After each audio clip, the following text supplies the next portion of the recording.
nous allons donner notre conseil par rapport au tourisme et le nouveau gouvernement. En fait, on ne sait pas sur base de quoi on élit les ministres, si c'est sur base de compétences, si c'est sur base de familles politiques, si c'est sur base des tests.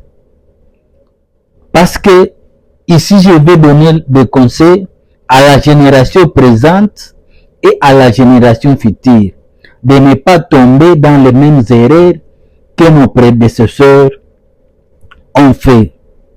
Parce que depuis que je suis dans le tourisme, ce que j'ai constaté, nous sommes à la 6e génération de ministres qui ont passé lorsque je suis entré dans le domaine du tourisme. Nous avons le ministre Mutiru Abachara, le ministre Yves Bunkulu, le ministre Modero Simba, le ministre Didier Pandya, et aujourd'hui nous avons le ministre Didier Maenga. Donc c'est très important que vous puissiez connaître cette réflexion. Lorsqu'on nomme de nouveaux ministres, souvent le cabinet des ministres nous appelle, nous qui sommes en province, pour nous dire les contraintes et les forces que la République démocratique du Congo a. Mais malheureusement, nous écrivons, nous donnons nos points de vue en tant que des tours opérateurs, des enseignants dans le tourisme, des organisateurs de voyages. Mais lorsque nous donnons nos points de vue, silence radio. On ne sait pas si nous allons continuer comme ça.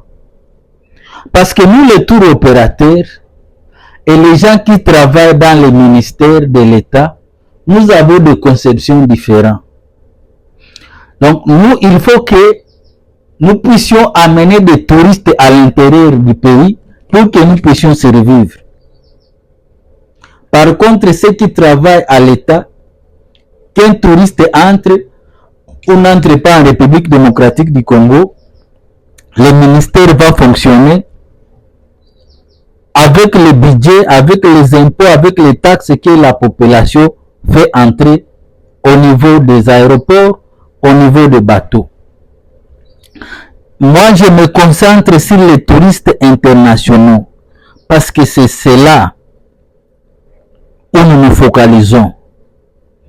Les touristes internationaux, pardon, parce que nous voulons voir que les Américains, les Européens, les Asiatiques, les Océaniens puissent venir visiter la République démocratique du Congo. C'est ça notre vision.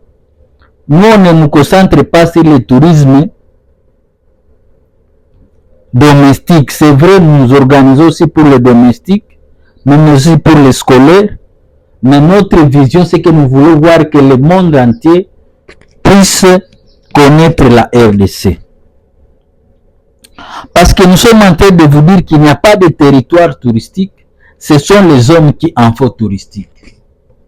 Et parmi les difficultés que nous disons aux gens de Kinshasa, nous avons des problèmes de visa.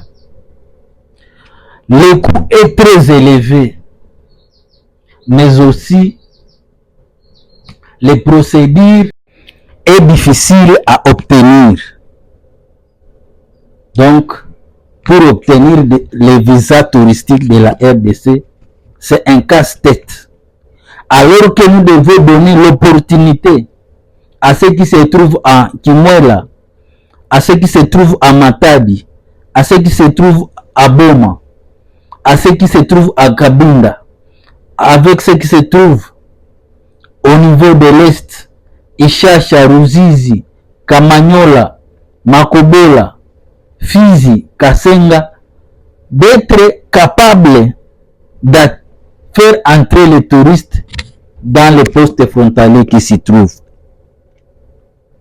Nous leur disons que les touristes veulent venir en République démocratique du Congo. Mais nous avons aussi des problèmes institutionnels et de mentalité. Nous avons des problèmes d'insécurité. Mais nous leur disons que les gens, il y a de l'insécurité parce qu'il y a de la pauvreté. On ne sait pas montrer comment les gens peuvent trouver de l'argent. Parce qu'il y a le problème de l'argent. Donc, le ministère du Tourisme doit être capable de générer de l'argent. Mais malheureusement, les gens se succèdent. Oui, ils sont payés, ils ont des indemnités, des frais de terrain, mais sur terrain, est-ce que si vous allez au niveau de Kindu,